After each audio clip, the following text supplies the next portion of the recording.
This here is a 1947 Knucklehead. It is matching belly numbers, Harley motor, Harley cases. It is an actual Harley Davidson transmission. It is a panhead transmission. There's a casting right here. And the numbers, so that would make it a late 65, late panhead, I mean. So 1965 to 69 tranny, actually now I'm looking at it. It's got the ears on the back, numbers on the side. But it does have a Knucklehead frame. It's got a girder of some sort. It's A&P, I think it was, or P&P something or other. We got the closest one to it when I did a little research online, but it's an old chopper. This bike was built in the mid-70s, repainted in the early mid-80s. It is a Knucklehead frame.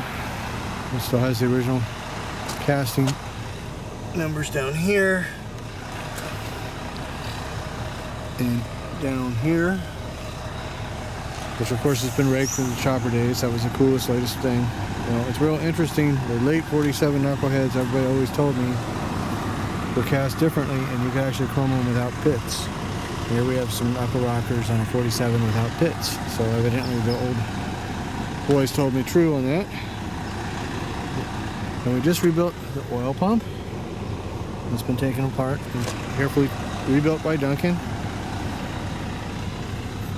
Front motor mounts are beautiful, as you can see. Around the bike here.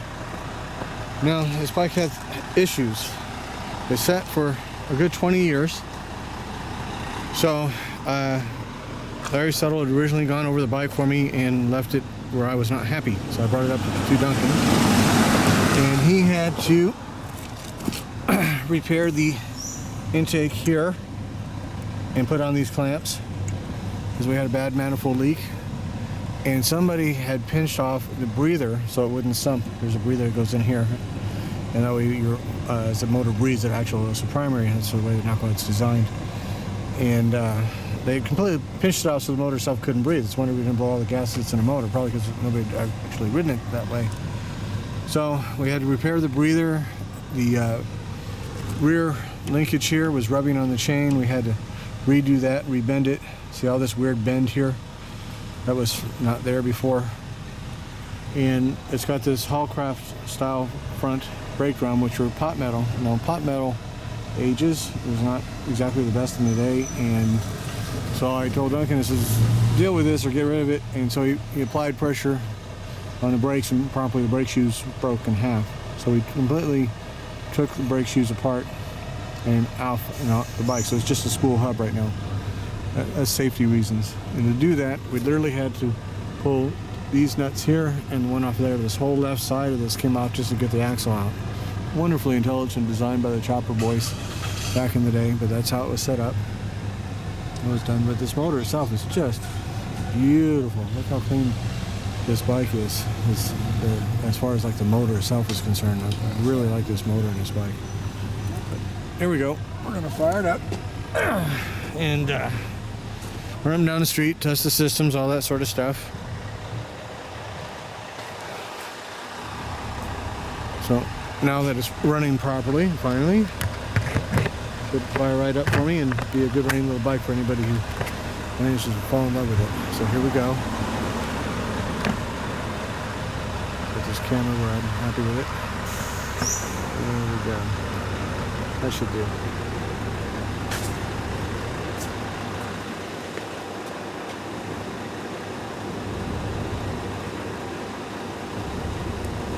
Here's the choke here. You gotta kind of hold it with the choke off all the way. I'm gonna try to start it without control. That is usually good. A couple of strokes,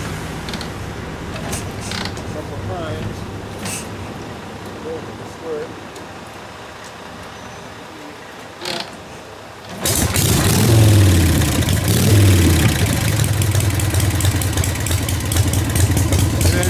With proper Vendic starting technique, we did not need to choke at all.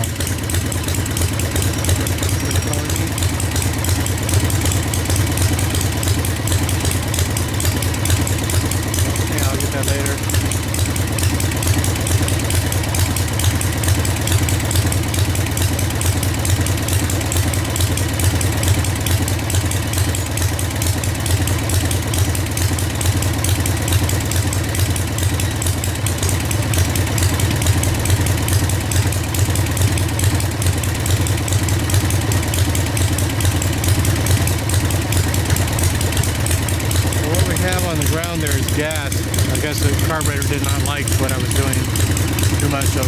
probably would have started fine with one choke.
Which I'm real familiar with, have a little adjustment right here.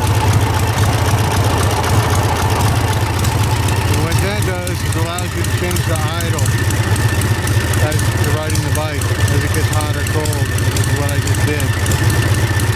That's just how that carburetor is. Real good carburetor for its day. It's all I ran in my panheads back in the 80s. So that was long before the S&S Super E ever came out. And I never liked the B because it had no accelerator pump.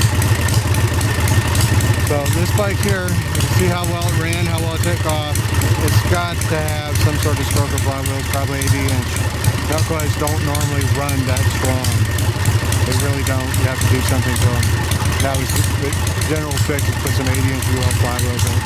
That's probably what's been done. We did not take the motor apart. We did not run a degree wheel on it, but it's not a stock motor. It runs really good. But anyhow, there's the bike, 1947 Knuckle, matching number, chopper. It is what it is. Any better, you're going to have to rip it apart and do nut and bolt correct, perfect, wow, woo, woo, and then it won't be an old tiny chopper. It is what it is. It was a nice bike. Well, on to the next one, guys. We'll talk to you soon.